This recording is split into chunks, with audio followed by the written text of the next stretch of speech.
Assalamualaikum warahmatullahi wabarakatuh. Kembali lagi bersama dengan Jufrijan Channel. Kali ini kita akan coba untuk pertemukan beberapa pelaku pendidikan yang ada di Aceh Timur. Kita sudah berkumpul bersama di sini dan sudah hadir dan nampaknya sehat-sehat Bu ya semuanya ya.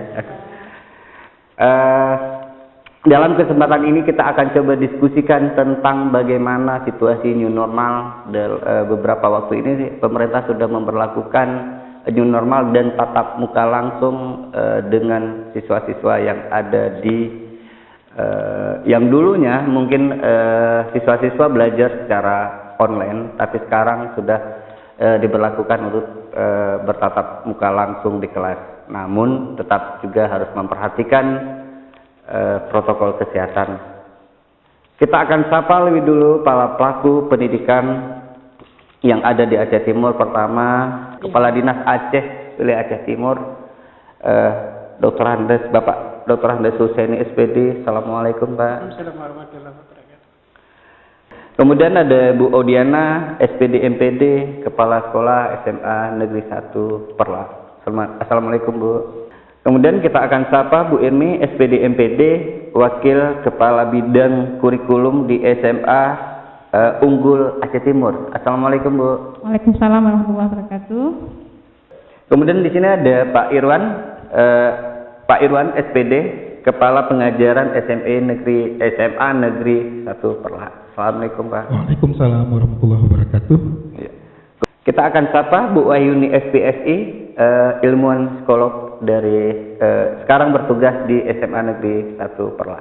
Assalamualaikum Bu. Waalaikumsalam warahmatullahi wabarakatuh. Nah di sini juga kita hadirkan penonton ataupun audien dari siswa-siswa SMA Negeri 1 Perla. Assalamualaikum semua. Ya. SMA Negeri 1 Perla. Yes, luar biasa. SMA Negeri 1 Perla. Yes, luar biasa. Tepuk tangan. Oke, sebagaimana kita tahu bahwa dunia pendidikan selama ini agak terganggu dengan keadaan COVID-19. Namun dari pakar-pakar pendidikan maupun dari pelaku-pelaku pendidikan tetap berjalan sesuai dengan apa yang diharapkan.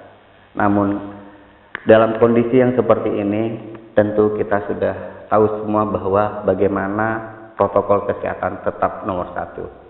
Nah, kita akan diskusikan bersama. Kita akan minta yang pertama mungkin kita minta kepada Pak Husaini, Kepala Dinas Pendidikan Wilayah Aceh Timur. Nah, Pak Husaini, bagaimana keadaan sekolah-sekolah kita hari ini Pak, dan di dunia pendidikan saat ini dan SMA khususnya kondisinya harus tatap muka. Nah, dalam 2 hari ini gimana perkembangannya Pak? Baik, bismillahirrahmanirrahim. Assalamualaikum warahmatullahi wabarakatuh. Waalaikumsalam. Izin kita sampaikan beberapa kebijakan tentang pelaksanaan pendidikan di era new normal atau di dalam masa pandemi. Rekan-rekan semuanya dan anak kami kita cintai di seluruh wilayah Aceh Timur. Kita sudah Agak dekat. Kita sudah prakarsai sesuai dengan prosedur yang sudah dikirim ke kami oleh Dinas Pendidikan Aceh, surat edaran Gubernur dan keputusan Pak Menteri tentang pelaksanaan sekolah di masa pandemi. Alhamdulillah kita bersyukur kepada Allah. Kita hari ini mulai kemarin kita sudah diilhami oleh Allah Subhanahu Wa Taala, diberi kesempatan untuk bisa bersekolah tatap muka, bertemu kembali dengan anak-anak kita yang kita cintai. Juga anak kami bertemu dengan guru-guru yang dia sayangi.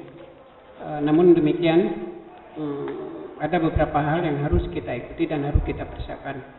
Surat-surat atau dokumen-dokumen yang harus kita penuhi, harus sekolah penuhi, harus kami penuhi sehingga sekolah ini bisa dibuka tanpa kecuali. Saya dalam talkshow dengan Kepala Dinas Pendidikan kemarin saya berisi kuku bahwa Aceh Timur itu harus membuka sekolah tatap muka. Karena efektivitas belajar daring itu kalau menurut kami adalah tidak maksimal meskipun itu berjalan.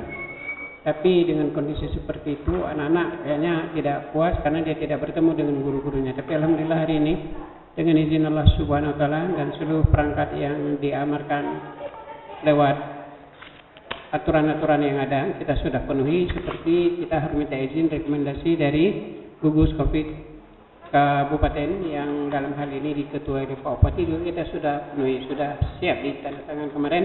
Kita sudah diizinkan oleh Pak Bupati sebagai penguasa wilayah Kabupaten Aceh Timur untuk membuka sekolah. Itu satu. Yang kedua juga kita harus berkoordinasi dengan Dinas Perhubungan. Ini juga sudah kita lakukan, rekan-rekan kepala sekolah semua sudah lakukan. Kemudian rekomendasi bukti koordinasi dengan puskesmas terdekat. Kalau nanti ada anak yang terinfeksi, kita cepat mendapat penanganan. Jadi itu sudah juga kita koordinasi. Kemudian dengan polsek di setempat masing-masing juga rekan-rekan kepala sekolah sudah berkoordinasi sehingga kalau ada hal-hal nanti kita tidak pada posisi tersalah atau tertuduh dalam hal ini. Jadi ini semua sudah kita lakukan. Dalam masa pandemi ini ada dua hal yang harus kita lakukan sehingga kita bisa sekolah. Yang pertama adalah bagaimana kita berupaya semaksimal mungkin berikhtiar sekuat tenaga agar anak-anak kita, guru-guru kita, rekan-rekan kita semuanya yang berada dalam lingkungan sekolah semuanya tidak terinfeksi. Ini satu hal. Jadi upaya kami yang pertama adalah pencegahan penyebaran wabah COVID itu. Dengan catatan kita di sekolah harus siapkan berbagai fasilitas. Yang pertama cek suhu. Alat cek suhu itu mutlak harus dipenuhi oleh sekolah, harus dibeli. Kemudian sanitizer juga pada posisi yang standar, tidak boleh ecek-ecek asal jadi. Jadi ini terus kita pantau dalam minggu ini kita yang belum maksimal menyiapkan sanitizer itu kita paksa untuk harus memaksimalkan sesuai dengan standar yang ada. Kemudian juga ada petugas-petugas tertentu di sekolah seperti petugas jaga jarak. Ini juga sudah kita cek, sudah dilaksanakan. Kemudian satu lagi adalah panitia jaga kerumunan sehingga anak-anak tidak berkerumunan di tempat-tempat tertentu pada saat istirahat. Dan kantin-kantin sekolah, transaksi jual beli di sekolah itu tidak dibolehkan. Itu sudah kita sampaikan semuanya. Dan beberapa kali kita sudah buat rapat dengan kepala sekolah untuk kita sampaikan item-item tertentu sehingga kita bisa melaksanakan PPN secara tetap muka. Dan alhamdulillah mereka sudah siap semua dan sekolah kita kayaknya di Aceh Timur terbuka semua dengan izin Allah Subhanahu wa taala. Sekali lagi kami bersyukur, anak-anak kami kita bersyukur bahwa ada rekan-rekan kita yang sampai hari ini masih duduk di rumah belum bisa bersekolah. Jadi seragam sekolah yang sudah digantung itu sudah sangat rindu agar dia terpakai, tapi belum bisa karena kondisi ini seperti anak SD itu baru bisa sekolah itu bulan September. MI juga seperti itu. Kemudian dari rekan di tempat-tempat tertentu kayak di Banda Aceh juga belum bisa bersekolah seperti yang ada di Aceh Timur, konon lagi yang seperti di luar Aceh seperti di Medan. Mereka itu baru bisa sekolah nanti di tahun depan. Jadi alhamdulillah sekali bersyukur kita semua kepada Allah Subhanahu wa taala kita sudah diberi taufik dan hidayah sehingga kita bisa bertemu. Itu yang pertama Bapak. Ibu, rekan semua anak kami semua.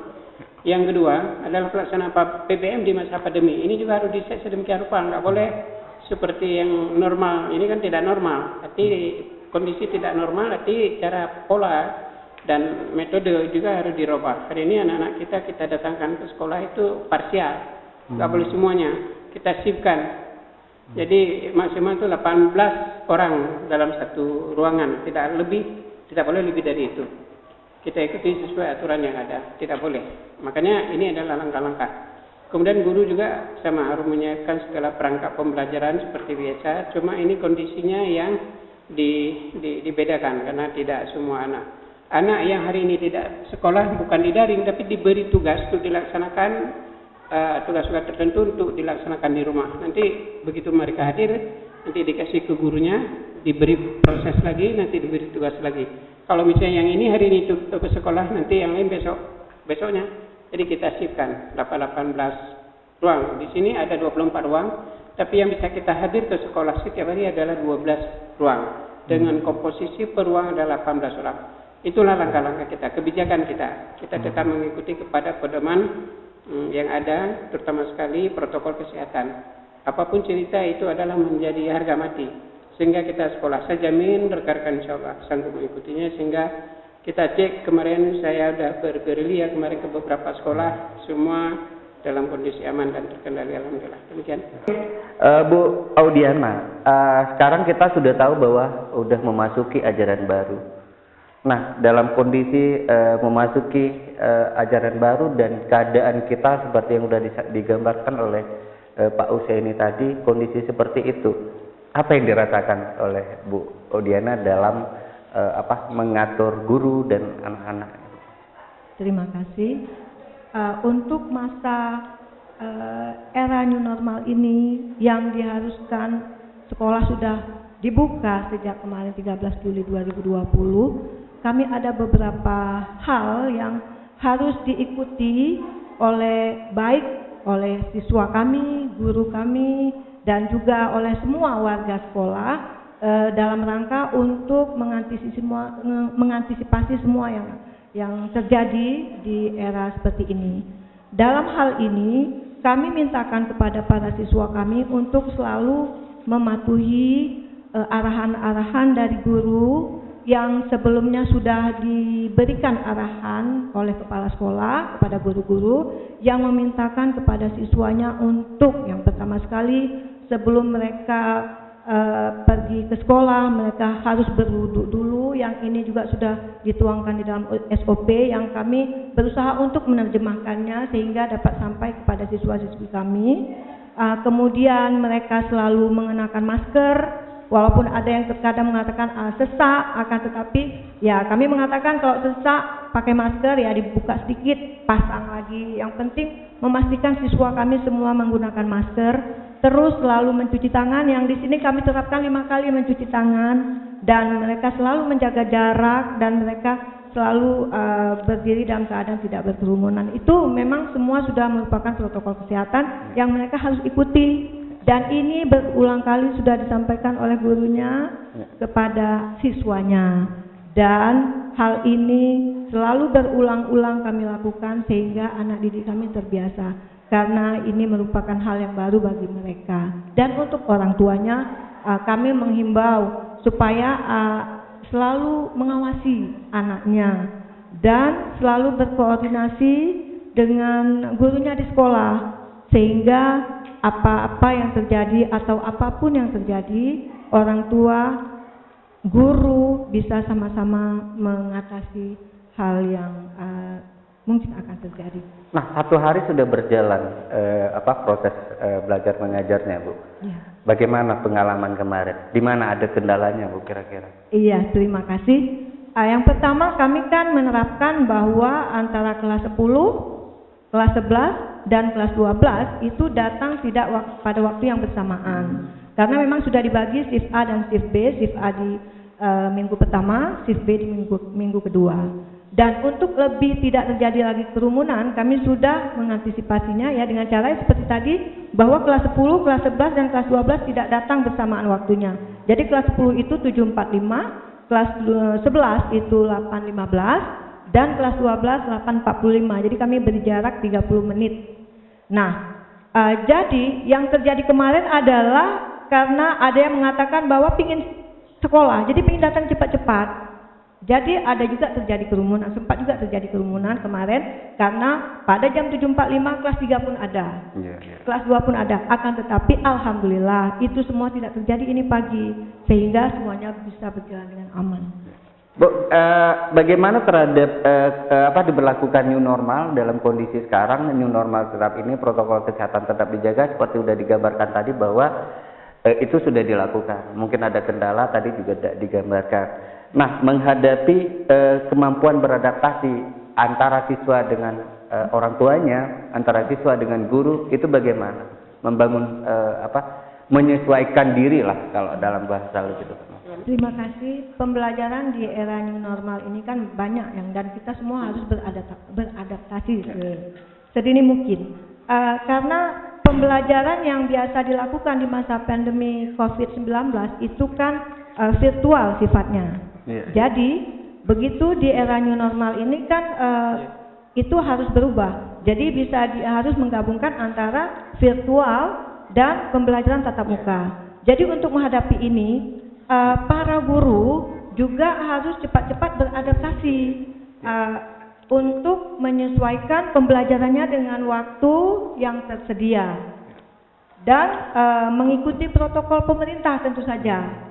Nah, jadi untuk di era ini diharapkan guru-guru itu lebih berinovatif dan berkreatif dalam rangka menggabungkan antara pembelajaran virtual dan pembelajaran tatap muka. Karena waktunya sedikit, mereka para guru harus bisa menyesuaikan dengan waktu. Jadi diharapkan semua yang ingin disampaikan di era normal itu bisa disampaikan juga persis sama di era new normal ini. Kemudian pembelajaran di era new normal ini kan dalam pelaksanaannya banyak terjadi macam-macam kendala. Di sini dibutuhkan juga komunikasi antara orang tua sama guru, komunikasi antara guru dengan siswanya, dan ini harus benar-benar bisa disikapi dengan sebijak-bijaknya.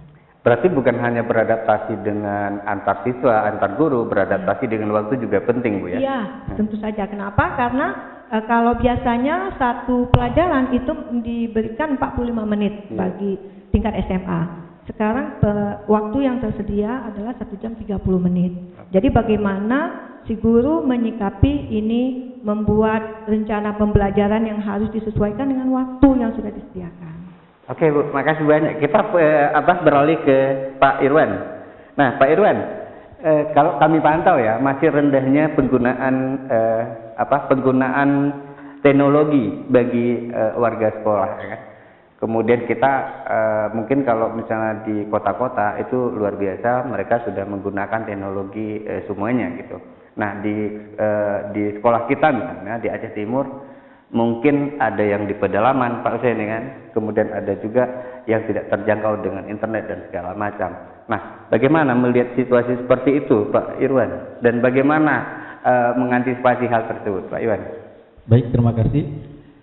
Memang banyak kendala yang kita hadapi selama masa pandemi ini, tapi di era new normal ini kepala sekolah juga sudah memberikan pelatihan-pelatihan kepada Dewan Guru seperti Google Classroom salah satunya.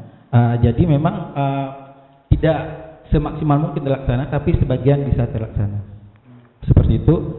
Kemudian lagi ada juga digunakan dalam bentuk grup WhatsApp menurut kelasnya masing-masing, nanti mereka dengan wali kelasnya masing-masing.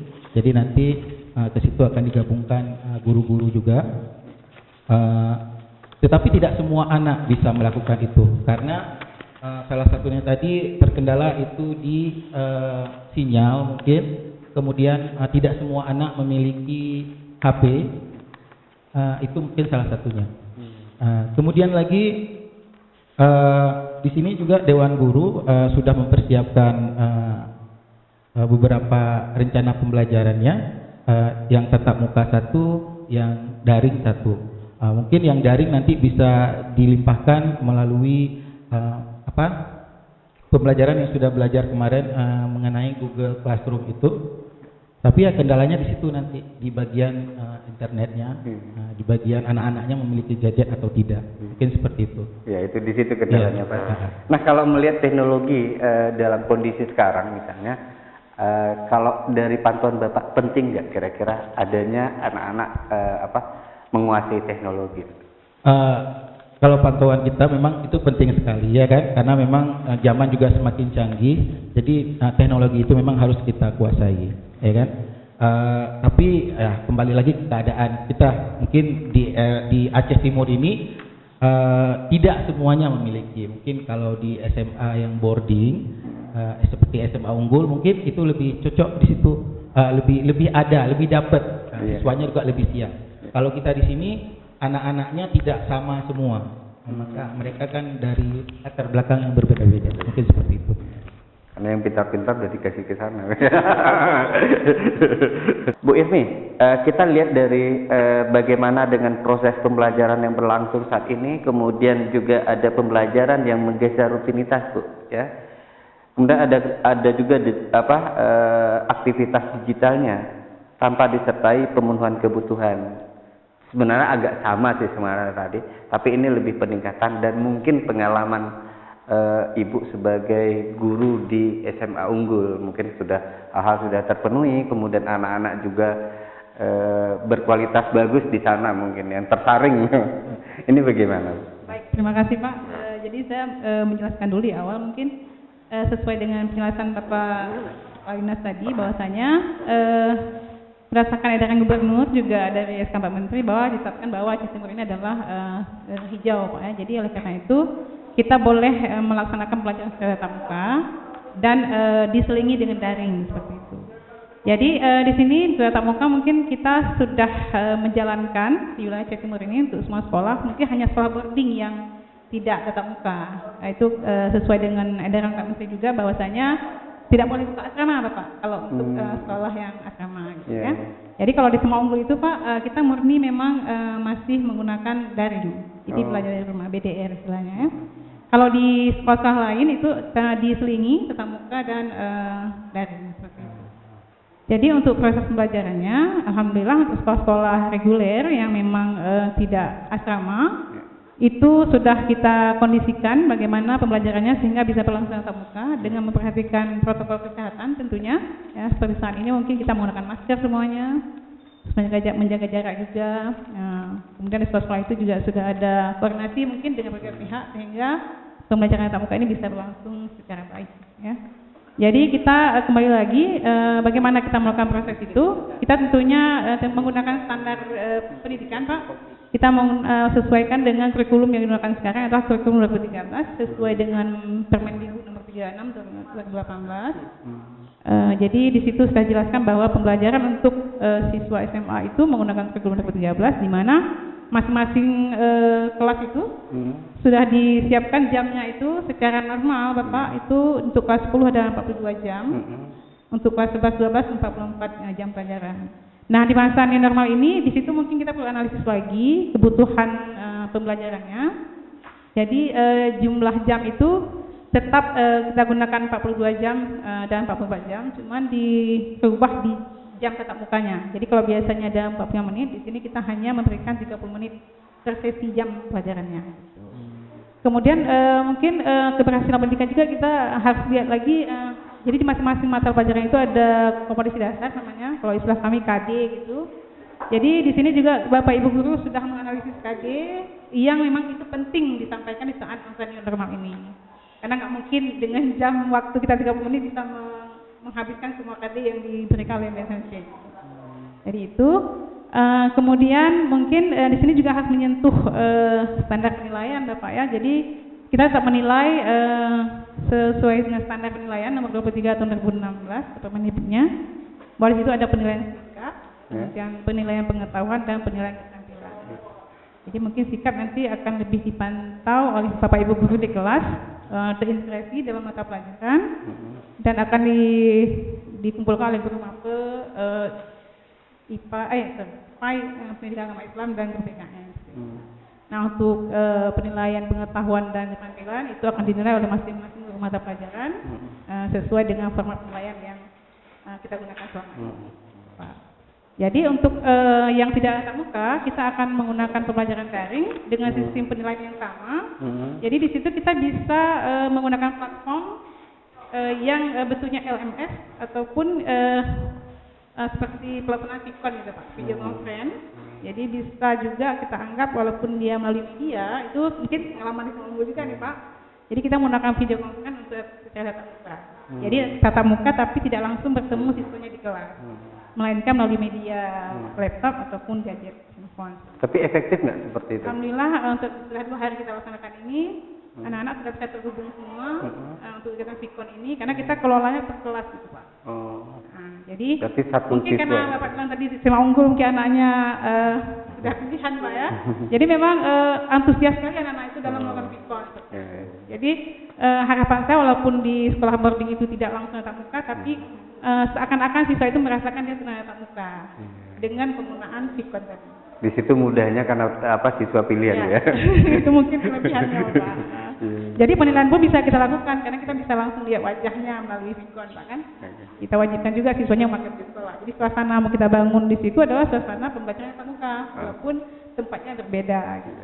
Jadi gurunya pakai baju dinas sesuai dinas harian, siswanya juga gitu, dinasnya dinas harian. Pakai pakaian sekolah juga. Sekolah. Seperti sekolah biasanya cuma dia pakai media. Melalui gitu. media. Jadi lihatnya melalui media. Iya. Di situ. Jadi di situ juga kita bisa memberikan tugas secara daring, tugas atau kuis. Ya. Kemudian kelebihan lagi kami kan waktu itu memakai platform Kazala. Kazala ini dia bisa screenshot foto kehadiran. Oh. Nah, mungkin nanti Bapak bisa Ya. lihat di Play Store ada Kazala bisa digunakan. Jadi kehadirannya itu bisa dibuktikan dengan foto siswanya. Berarti kalau pendapat Ibu begitu pentingnya teknologi ya, ya Pak. Ya, jadi berkaitan dengan tadi Pak bahwa teknologi itu memang sangat penting, apalagi ini di era 4.0 Pak ya. Malah di negara luar sudah di era 5.0 ya Pak ya. Jadi memang itu kebutuhan. Jadi mungkin berbagi informasi juga bagi yang lain kan untuk penggunaan teknologi dalam pelajaran itu lebih maksimal. Oke. Bu Eni, kita tahu bahwa dalam interaksi sosial itu ada plus minusnya, ada positif negatifnya, baik juga terhadap sikap siswa, ada positif negatifnya. Dalam membangun karakter siswa, sesuai juga Pak Usaini dengan K13 sekarang ya, membangun karakter siswa, melihat karakter siswa, kemudian kenakalan-kenakalan lebih mereka kadang-kadang kenakalan para siswa lebih ingin aktif, ingin menonjolkan diri lebih ke sana. Nah, kalau Ibu melihat dari situasi itu bagaimana situasi pengalaman sekarang? Baik, kalau kita lihat untuk saat ini semua masih terguncang ya. Jangankan siswa, kita juga para guru, kami juga merasa ini sesuatu yang baru, artinya untuk adaptasi itu sangat berat. Jadi kenakalan-kenakalan tadi yang Pak sebutkan mungkin akan ada kenakalan-kenakalan baru yang akan muncul. Kalau dulu mungkin ya hanya sekolah atau apa, tapi ini akan ada bahkan hanya untuk pakai masker aja sudah mulai sesak, ya kan, panas. Jaga jarak, untuk bilang jaga jarak itu aja sesuatu yang susah ya bagi anak-anak. Kan lebih enak rame-rame biasanya, tapi ketika kita mengajarkan itu, kita mungkin harus lebih menanamkan tujuan ini apa sih? Selain memang kita ingin terhindar atau menjaga dari yang namanya COVID ini, biar kita tetap selamat selama sekolah, juga harus ada nilai-nilai Islam yang harus kita, yang seperti tadi Ibu jelaskan, kita harus sampaikan kepada anak-anak, harus sampai tujuan ini bahwasanya jaga jarak selain memang untuk kesehatan, ini kan dianjurkan, harus kan jaga jarak antara yang laki-laki dengan perempuan, atau kemudian wudhu tadi. Kalau wudhu tadi memang harus untuk dari rumah untuk jaga jarak, itu kan juga disunahkan. Jadi nilai-nilai itu bisa lebih kita tanamkan, itu mungkin plusnya Pak. Jadi nilai-nilai Islam yang selama ini mungkin hanya kita gaungkan, saat ini kita punya kesempatan untuk praktekkan. Tapi minusnya ya tantangan bagi kita lebih besar untuk sesuatu baru yang muncul itu, kita para guru juga harus lebih siap ketika menghadapi, bukan hanya perilaku anak-anak yang kemudian merontak atau tidak mengikuti apa yang sudah ditetapkan, tetapi juga keluhan-keluhan mereka harus kita dengarkan. Sesak Bu, pakai masker.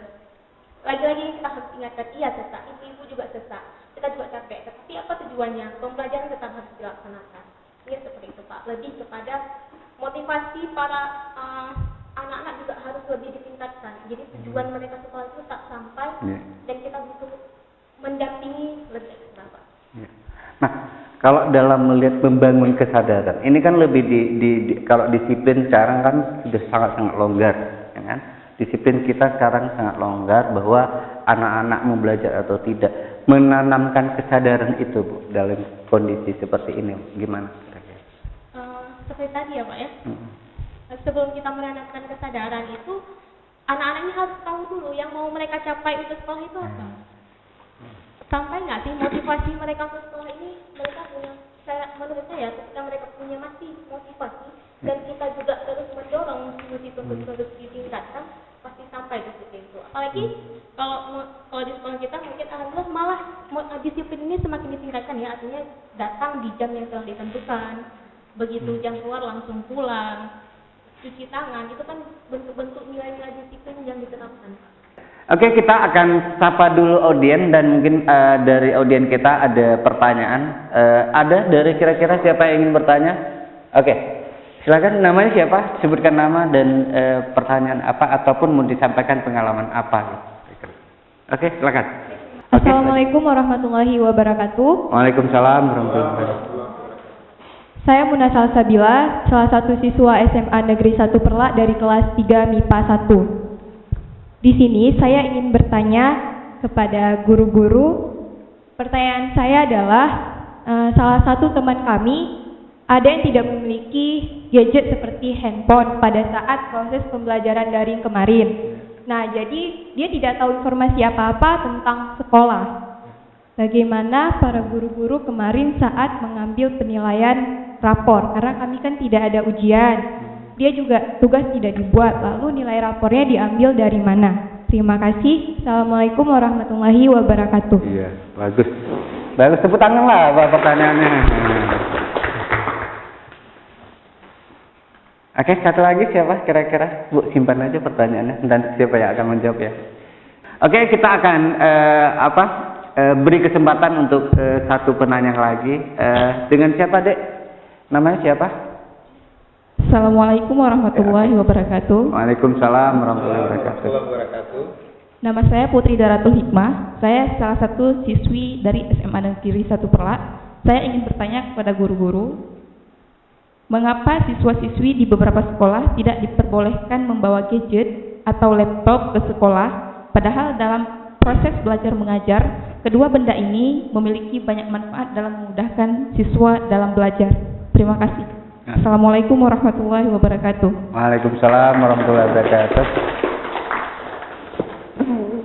Oke, tadi pertanyaan sudah ditanyakan oleh para audiens, sangat bagus-bagus sekali pertanyaannya, dan mungkin mudah-mudahan kita berharap para guru-guru yang ada di sini mampu untuk menjawab pertanyaan itu. Nah, siapa dulu yang menjawab? Pak Asenia, silakan Pak. Baik, siapa tadi namanya? Oh, yang mana dulu? Yang ini. Oh, yang sana. Terhadap komputer, Pak. Terhadap komputer dan dia. Siapa tadi namanya? Putri. Baik, Putri, dari rekan semuanya, anak kami yang kami cintai dan kami banggakan, rekan guru semuanya. Dasar kenapa kita melarang atau tidak membolehkan anak-anak SMA, SMK seluruh Aceh Timur untuk membawa HP ke sekolah. Yang pertama, kita ada surat edaran Pak Bupati yang mengirimkan kepada kita bahwa dimohonlah kepada kita, anak-anak kita, untuk tidak membawa HP ke sekolah, karena setelah dicermati sampai di sekolah, HP yang dibawa itu bukan dipergunakan untuk mengakses proses pembelajaran, tapi lalai dengan konten-konten tertentu.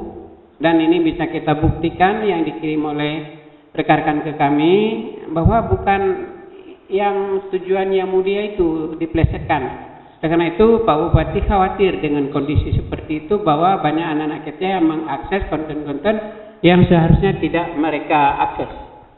Karena anak-anak kami semua yang kita cintai, ini adalah media dan ini adalah teknologi. Kita bukan menghambat teknologi, tapi kita adalah melihat hal-hal yang memang tidak boleh diakses, tapi itu yang diakses. Itu dasarnya. Sehingga di seluruh Aceh Timur kita bermohon, berinisiatif, membuat peraturan dari sekolah. Dasarnya adalah surat edaran Pak Bupati untuk tidak membawa HP. Itunya. Tapi andai kata, kami kemarin kan mungkin masuk Ibu Odi, kami kemarin ada diklat di Malaysia, saya 3 bulan. Saya dibawa ke sekolah-sekolah. Anak-anak yang di Malaysia itu HP-nya ditaruh, malah ada yang segini, yang ada yang misalnya ditaruh di sini, mereka yang akses itu pembelajaran. Tapi kita bukan, kadang-kadang ini kita cermati. Saya lihat misalnya SMA di bawah bangku dia akses kami, di SMA enggak. Nah, ini yang menjadi risaunya kita, diplesetin pemanfaatan teknologi ini kepada hal yang berbau negatif. Makanya ini yang kita siasati, sehingga kita tetap berisikukuh untuk sementara belum. Kecuali memang kita nanti sudah punya kesadaran bahwa yang kita akses adalah betul-betul media ini, betul-betul alat ini kita manfaatkan untuk mengakseskan bahan-bahan pelajaran yang mungkin tidak tercover yang diajar oleh guru. Kita bisa menambah, memperkuat lewat media yang menyediakan berbagai program tentang pembelajaran itu, seperti ruang guru di situ. Tapi kebanyakannya Saya bilang kebanyakan dari kita tidak melakukan itu.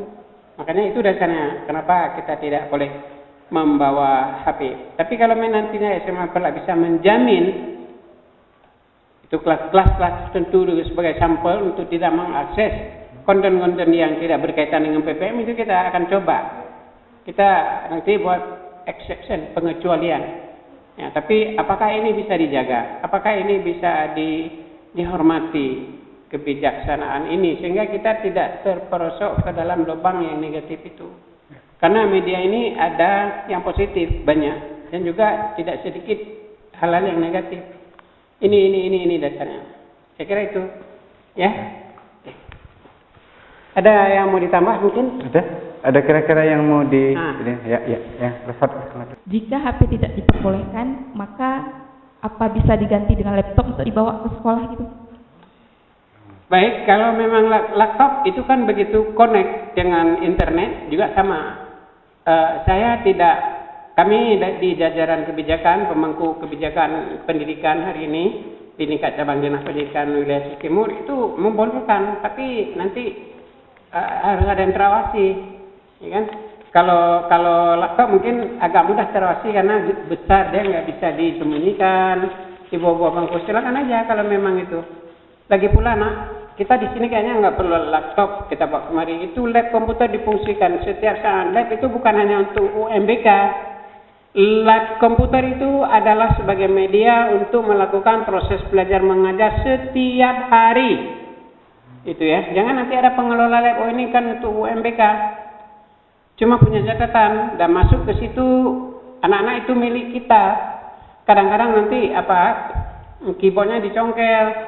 Nah, ini yang kita tidak inginkan. Tapi kalau dipastikan itu aman, SMA ID itu setiap hari itu saya suruh masuk lab. SMA Perlak juga gitu. Jangan nunggu labkom ini ada beberapa komputer di sini, ada 100 lebih komputer di SMA Perlak. Untuk apa? Ujian nasional tidak ada lagi. Jadi dimanfaatkan untuk media pembelajaran. Seperti disampaikan tadi, di sini ada Google Classroom, ada ruang guru. Coba bawa anak-anak ke situ. Jadi hari ini kelas ini, besok kelas itu. Di set jadwalnya, Bu Kepala. Jadi semua media yang dibantu oleh pemerintah bermakna. Jadi tidak hanya menjadi barang rongsokan yang di situ nggak boleh disentuh anak-anak seolah-olah itu benda suci. Padahal itu adalah media. Pingin pemerintahan anak ini pintar-pintar mengakseskan media. Tapi kita tidak bisa. Internet itu sudah kapasitasnya sudah sangat memadai di SMA Perlak. Cuma bagaimana kita mengelola, memanage benda-benda itu, alat-alat itu untuk kemaslahatan siswa. Ini Bu Audit. Saya pingin anak-anak ini seintens mungkin dibawa ke labkom sampai ke situ dia bisa belajar di situ, ada yang pandu. Tapi itu harus diawasi betul sehingga tidak terjadi kerusakan-kerusakan sehingga benda itu bisa langgeng bertahan lama untuk kita lakukan proses pembelajaran. Saya ulang sekali lagi, saya tidak mau benda itu hanya diasumsi atau diprediksi atau disampaikan kepada siswa-siswa ini untuk ujian online, hanya untuk ujian online. Bagaimana untuk PPM? Ya kan di situ kan bahan-bahannya lebih live, ada gambar-gambar yang bisa menarik perhatian karena di samping pakai indera pendengar, di situ kan bisa kita pakai visual melihat benda-benda itu. Nah itu seperti biologi, fisika, itu sudah di-set semua di situ. Nah, jadi di samping kita harus membawa media dari rumah. Di situ sudah di-set semua. Saya kemarin melihat SMA ID proses pembelajaran kimia dengan anak-anak melalui media itu luar biasa. Saya aja yang udah putih rambutnya tertarik, konon lagi anak-anak. Jadi ini yang belum kita maksimalkan. Entah ini guru yang belum itu.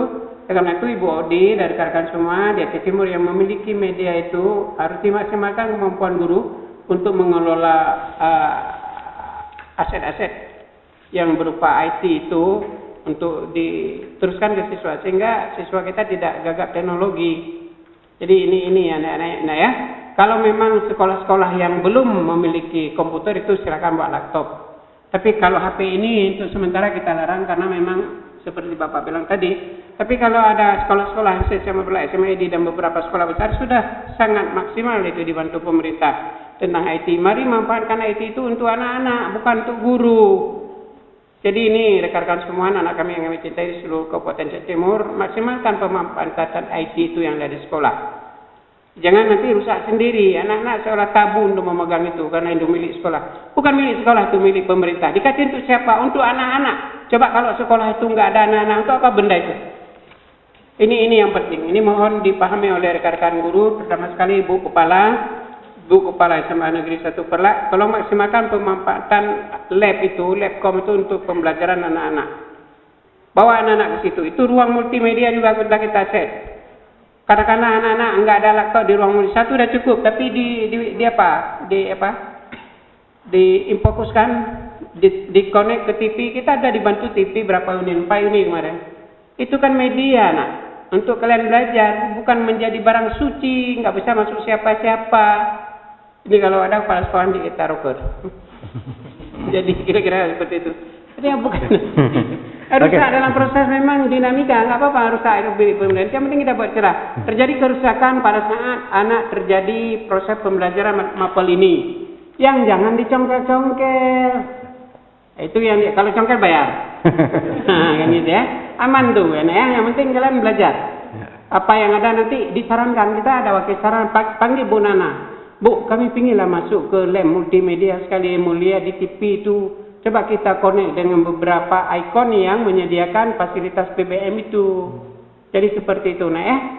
Enggak aman itu. Cuman tinggal sekarang bagaimana kita memaksimalkan sumber daya yang ada untuk mengelola itu. Dan itu harus sampai ke anak-anak.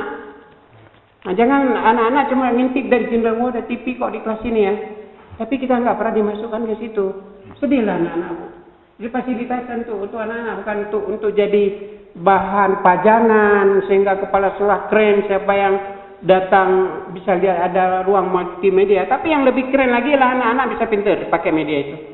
Itu yang kita harapkan, ya. Terima kasih.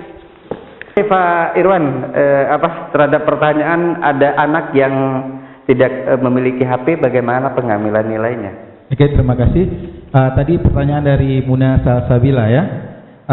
Kita kan kemarin sebelum belajar daring kan kita memang belajar di era normal ya kan. Nah, sebelum pandemi ini 3 bulan sebelumnya kita sudah belajar normal, otomatis sudah ada nilai pada masing-masing dewan guru. Selanjutnya 3 bulan kemudian itu kita belajar daring. Memang ada kendala seperti itu, ada yang sudah dibuat dalam satu grup WhatsApp, mungkin memang ada anak-anak yang tidak punya HP. Itu si wali kelas dan si guru ini memang langsung mendatangi si anak tersebut. Itu salah satunya. Istilahnya luring seperti itu. Jadi tugasnya memang langsung diberikan kepada anak tersebut. Sekarang kan sekolah kita sudah jaraknya sudah dekat-dekat. Istilahnya apa itu penerimaan siswa? Zona. Pakai zona. Jadi sudah bisa kita kunjungi. Jadi dengan ada zonasi itu, si guru tidak terlalu jauh untuk bepergian ke rumah siswa. Mungkin salah satunya seperti itu. Bagi memang anak-anak yang sudah didata ketika memang nilainya belum ada, itu tidak semata-mata langsung dikasih dapat A atau B atau C, itu tidak ada. Memang nilai itu harus dikumpul dalam bentuk tugas, dikasih ke guru bidang studi, kemudian guru bidang studi tugas itu diberikan lagi ke wali kelas untuk tugas portofolio mereka. Yang nanti gunanya kelas 3 kalian nanti portofolio itu sudah ada seperti itu. Jadi tugas-tugas yang kalian buat kemarin semua itu sudah dalam map wali kelas kalian yang terdahulu. Nah, nanti memang kalau kalian perlu sudah diminta, itu boleh minta sama wali kelas kalian, ya waktu kelas 2 kalian atau kelas 1 kalian dulu. Ini rekan-rekan kepala sekolah di seluruh wilayah Jawa Timur, mohon diidentifikasi anak-anak yang dipastikan tidak memiliki itu, yang tidak bisa sekolah tatap muka. Tidak ada lagi nyanyian-nyanyian seperti itu. Malu kita kalau mendengar kok ada yang nggak ada apa-apa, nggak dikasih tugas, tapi nilainya ada. Konon lagi nilainya mungkin lebih tinggi dia daripada anak-anak yang rajin. Ini kan sesuatu hal yang tidak kita inginkan terjadi di dunia pendidikan kita. Fasilitasi, kepala sekolah itu harus cermat siapa-siapa anak-anak kita yang kondisi kehidupannya seperti itu. Kadang-kadang dia jangan untuk beli HP, untuk makan aja kadang susah. Itu pasti ada di dalam komunitas kita, masyarakat kita, di dalam kehidupan anak-anak kita. Makanya kepala sekolah itu datang ke sekolah tidak hanya berdandan rapi, tapi dia punya tugas yang mulia yang mengidentifikasi siapa-siapa anak-anak yang nggak bisa kita daring karena dia tidak memiliki akses, tidak memiliki alat. Siapa-siapa anak yang datang ke sekolah yang diberi tugas seperti hari ini. Ya, itulah saya ulang sekali lagi, jangan-jangan nanti yang tidak sekolah, yang hanya duduk-duduk di rumah, nilainya konon lebih banyak dari anak-anak yang datang setiap hari ke sekolah, di antara orang tuanya hujan-hujan. Itu kan akan menjadi sesuatu yang tidak kita inginkan. Secara etis itu anak-anak ini akan sedih melihat itu. Oh kalau gitu saya nggak usah sekolah aja lah, tinggal menunggu nilai aja. Ini kan hal-hal yang baru yang muncul di era seperti ini. Makanya ini seluruh rekan-rekan kepala sekolah, rekan-rekan wakil kepala sekolah di Aceh Timur itu harus mengidentifikasi itu, mengenali itu, mencermati itu. Ini tugas kita. Ini tugas mulia Bapak Ibu yang berbahagia. Memberi yang terbaik kepada anak-anak masyarakat di dalam kondisi yang seperti ini. Jangan hanya kita ke sekolah, tapi tugas kita tidak ada di sekolah. Kita boleh di sekolah, tapi tugas kita masih ada. Anak-anak kita harus kita jemput, harus kita antar, meskipun kita harus bersusah payah sedikit. Ini penting, Bu Kepala, rekan-rekan saya muliakan dan anak kami yang kami cintai. Dan anak-anak kami yang kami cintai dan kami banggakan, silakan beri informasi-informasi seperti itu ke kepala sekolah. Pak, Bu, di sini ada rekan saya, dia tidak punya apa-apa, nggak bisa sekolah karena orang tuanya mengizinkan, tapi dia tidak punya akses, tidak diantarkan tugas. Itu disampaikan. Kita cermati bersama. Siapa tuh kepala sekolah luput, ya kita jangan lalai. Jadi ini tugas bersama, bukan hanya tugas itu untuk memberitahu. Setelah diberitahu, kalau tidak ditindaklanjuti, nanti telepon saya nanti ke kantor. Nanti akan kita panggil kepala sekolah untuk kita arahkan agar ini tersentuh, ya. Jangan lagi ada nyanyian seperti itu. Ini mungkin sesama kita, coba kalau didengar orang ada anak sekolah nggak pernah dikasih tugas, nggak pernah di apa-apa, tapi nilainya bagus. Yang dikasih tugas capek-capek, kadang-kadang malam-malam dia berusaha, nilainya nggak seperti yang diharapkan. Berarti kan kita ada diskriminasi, karena itu mohon dihindari itu. Ya, jadi saya kira itu tambahan dari saya. Terima kasih. Assalamualaikum warahmatullahi wabarakatuh. Waalaikumsalam. Oke, di penghujung acara kali ini kita sangat menarik sekali diskusi dengan ibu-ibu, pakar-pakar ataupun pelaku-pelaku dunia pendidikan, dan kita berharap dunia pendidikan akan terus berkembang dan terus akan ditingkatkan kualitas-kualitas si anak, dan kemudian kita berharap sekali bahwa di dunia pendidikan ini harapan kita semua, dan ke depan harapan itu bisa diwujudkan oleh pelaku-pelaku pendidikan yang ada di sini dan teman-teman yang ada di Aceh Timur. Di akhir kata kita akan meminta kepada narasumber untuk mengucapkan 2 atau 3 kata untuk kata-kata bijak. Mungkin kita bisa minta ke Bu Wahyuni dulu, apa kira-kira Bu kata-kata bijaknya, Bu? Baik, dari saya untuk adik-adik semua, untuk kita juga. Sekarang dunia dalam genggaman. Jadi silakan explore semua, gunakan sebaik mungkin. Untuk nggak bisa jalan-jalan via lain, via HP silakan jalan-jalan keliling dunia untuk nambah ilmu. Mungkin motivasi dari Bapak di masa pandemik ini, di masa new normal ini, tidak masalah wajah berjerawat, yang penting hati terawat. Terima kasih. Kata-kata bijak atau kata-kata akhir yang bisa saya sampaikan adalah era new normal memang sulit, tapi mari kita hadapi ini sehingga tidak sulit. Saya tidak berikan kata-kata mutiara, cuma saya hanya berpesan, pandemi itulah ada wabah, tapi hati kita tetap concern kepada belajar sehingga anak-anak kita punya prestasi. Sekarang dunia ini bisa kita manfaatkan, bisa kita kuasai dengan kita menguasai ilmu pengetahuan dan teknologi. Terima kasih.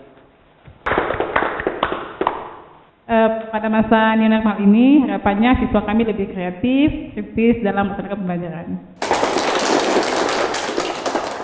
Oke, terima kasih banyak buat semua waktu dan kesempatan yang telah diberikan kepada kami. Kami hanya mengucapkan ribuan terima kasih karena kesempatan ini sangat jarang, apalagi menyempatkan waktu seperti ini. Kami bersyukur sekali hari ini diterima kami dengan baik di sini dan kita. Nah, ruangan ini sangat maksimal sekali dan alhamdulillah mungkin nyaman sekali bagi kami dan kami berharap juga tolong dukung channel Jufrijen Channel di di YouTube itu ada tertera. Nah, nanti jangan lupa di subscribe, di komen juga, boleh di komen nanti adik-adik ya kalian nanti. Terima kasih adik-adik semua yang telah setia bersama kami. Harapannya inilah kita dan kita bisa saling berbagi. Nanti bisa kalau mau berinteraksi dengan Jufrijen Channel bisa di komen di kolom YouTube, nanti bisa dipertanyakan ataupun diusulkan narasumber yang akan kami hadirkan ke depan. Di akhir kata saya ucapkan ribuan terima kasih. Saya akhiri dengan wabillahi taufiq wal hidayah. Wassalamualaikum warahmatullahi wabarakatuh.